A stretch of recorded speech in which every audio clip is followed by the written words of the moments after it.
I believe the last thing I talked about on here for part one, this is part two, was how I end up transitioning into adulthood, living on my own, because that's something that I struggle with the abandonment issues and attachment issues I was dealing with switching throughout all these foster homes and homes and family group homes, everything like that.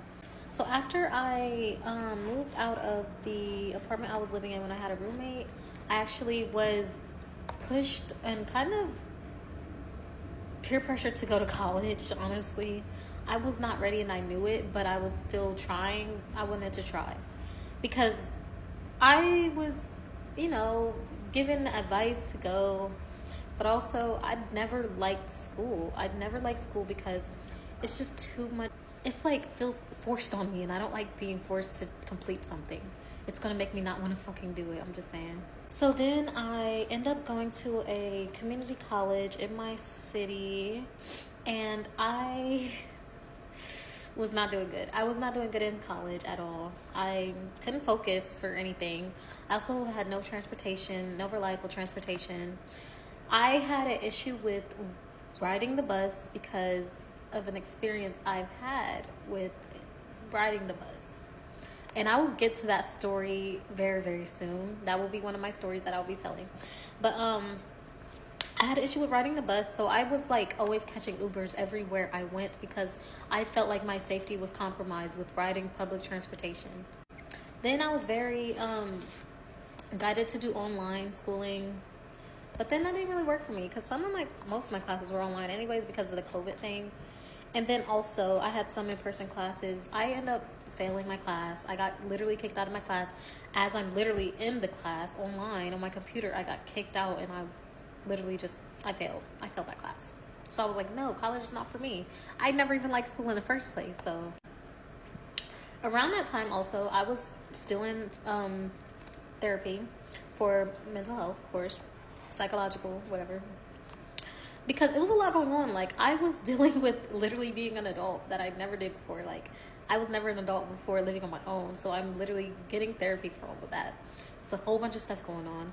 I'm literally talking to my therapist about all the stuff that I've been through in my life because I had to get another therapist, of course. They always change it, huh? So she was working with me, online, at home. I was at home online doing the therapy, and it was all right. It wasn't really working. And I just felt like I was incomplete. I felt like I wasn't doing something in my life that I wanted to really do. Like, I felt like I couldn't get in a stable spot of, like, having a career or a job also. I was still working at that time also at the same job that I got. I was still 20 years old around this time. I also had a couple of different surgeries, which are featured in some of my TikTok videos. I've had my arms done. I've had my legs done, actually. So I had surgeries. I was dealing with moving into a home that I, have to learn life skills. I was peer pressured about college, very intimidated about college, trying to find a better job because the job I had was very unreliable as far as like the hours I was getting and the pay. I wasn't really getting exactly what I wanted, so I was very frustrated, and it was a lot of stress on my mental health. So I was in therapy. How my life changed drastically. I didn't know what I want to do with my life, so I, end up falling into old habits that I used to have. I used to be very distracted by, the friends I hung around, indulging into activities that was not benefiting me in my life. And I was just like more comfortable because I'm like, it's helping me to not focus on the stuff that I feel like I need to do in such a small amount of time. As far as I was concerned, it was like I had no time to fool around. But then I was like so stressed, all I could do was distract myself from the shit that I feel like I needed to take responsibility in and accountability in, like, really. So around that time, I actually, oh my God, it was so fucking much going on. I was indulging into smoking. I was drinking. I was like having fun with people who were not for my highest good. I ended up being hospitalized. for a situation with party substances, and it was not a good time at all. And I was losing my fucking mind. I really was. Then I was deterred from my spiritual journey. Then I end up, recovering from that situation.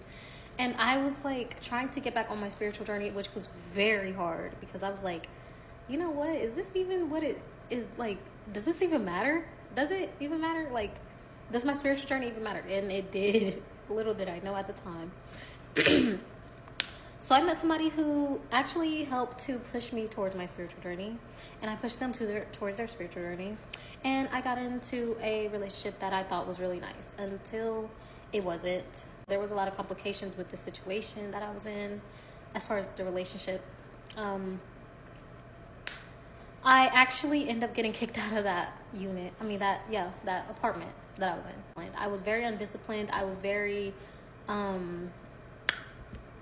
feeding into negative habits of myself and others, So then I became homeless for, I'd say, a couple of days, actually.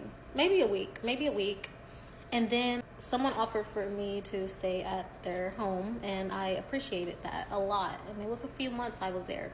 It was during the summer, too. So I was also, trying to still gain stability.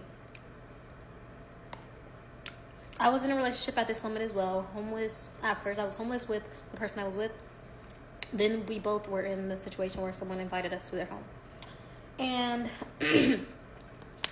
and then it was like a little bit of more, it was some more stability. It was another situation where I felt like I had stability for a moment, or at least where I can be comfortable with finding better stability because I wasn't having so much stress upon me.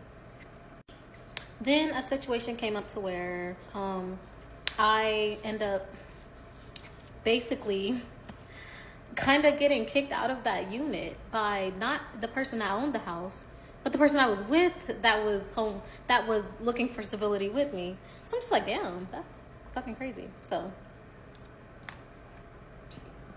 before I even had all that situation, like, this person's taking all my stuff out of the room that we were in. I'm just like, okay, whatever. I'm going to call my family to help me out. So I had a family member to help me pack up my stuff. And I end up staying with another family member for the time because I'm like, I'm not going through this bullshit again. I swear to God, I was like, this stops here. This stops here, Then that family member had some things where I couldn't stay long. So I ended up staying with another family member, and I was so grateful. I was staying with this family member for a few months. But then I also invited the person that I was with to stay there with me. And that wasn't the greatest thing because it seemed like every time I did something with this person in my vicinity or being with this person, it never fucking prospered.